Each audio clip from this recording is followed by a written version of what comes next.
be talking today with Carly Short, who was one of our interns last summer in Malawi. Hi, Carly. How are you? Hi. It is so great to be here visiting with you over Skype today in your dorm room. And the big question I want to ask you is what impact has Malawi had on your life? But before we get started, I see you have a map of Africa on your wall there in your dorm behind you. Can you tell us a little bit about that? That is a Africa map, and it is made out of black and white pictures of the kids from Timothy's home and Patricia's home.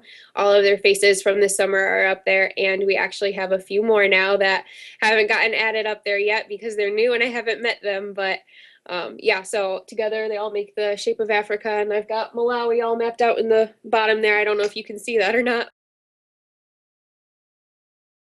My first story is one day when we were going out into the villages. We were going on village visits and we had a lot of people with us, so we decided to split up into several groups. And in my group, I was the oldest one at the age of 21. So I had two other kids in my group. They were high schoolers and they had never been on village visits before, so I was the most experienced out of us Americans.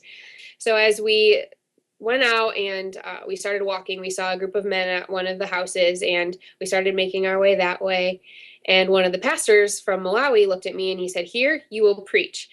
And I got really nervous then because I didn't know what I would preach on and I didn't have anything planned. But as we met and shook hands with these men and took a seat, I flipped open my Bible, I said a prayer, and when I looked at the bottom right-hand corner of my Bible, I saw this passage underlined in red. So I quickly read through it and I remembered it. So I thought, okay, I can definitely talk about that for a little bit here.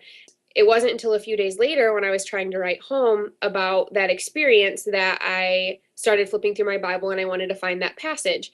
And I couldn't find it. There was nothing underlined in red in the bottom right-hand corner of my Bible. So I started reading the right-hand corner of every page of the New Testament, and I flipped page after page and finally found it, but it was not underlined in red.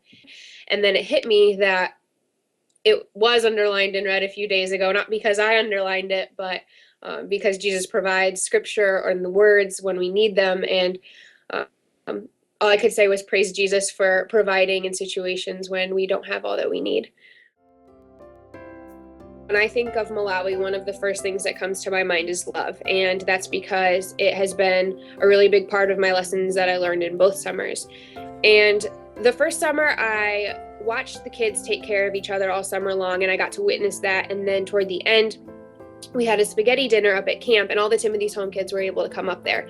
And we were eating this dinner on a mat, and I noticed that toward the end of the meal, some of the kids would scoop some of their spaghetti onto another kid's plate. And they were sharing. They didn't care if they had more. They just cared that the other person wanted more. And then some of the kids that would receive that would dish off half of it to another person, and they just kept sharing. And I watched this toward the end of the meal in awe of the way that they cared for each other, because most of these kids had at some point in their life been starving or had been desperate for food, and yet they were so willing to give that up for one of their brothers or sisters. This past summer, we also had another spaghetti night up at Pastor Petey's house, and I was sitting next to Lafani for most of that meal.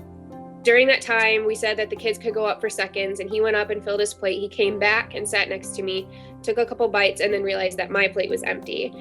And he shoveled off spaghetti onto my plate, and he looked at me and he said, "You eat." In that moment, he showed me love. And as a reminder of that as well, I have a picture of Lafani up on my wall, and he's got spaghetti hanging out of his mouth, but it reminds me to try to love that way. And I know I'm not always perfect at it, but it's a good reminder to me.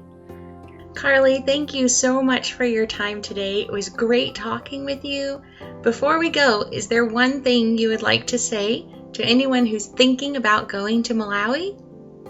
That you should definitely go, because as much as you think that you're going to change them and everything like that, you will. I mean, you'll make an impact, but you will be changed. And that's the kind of stuff you bring home, and that's the kind of stuff that matters in the end.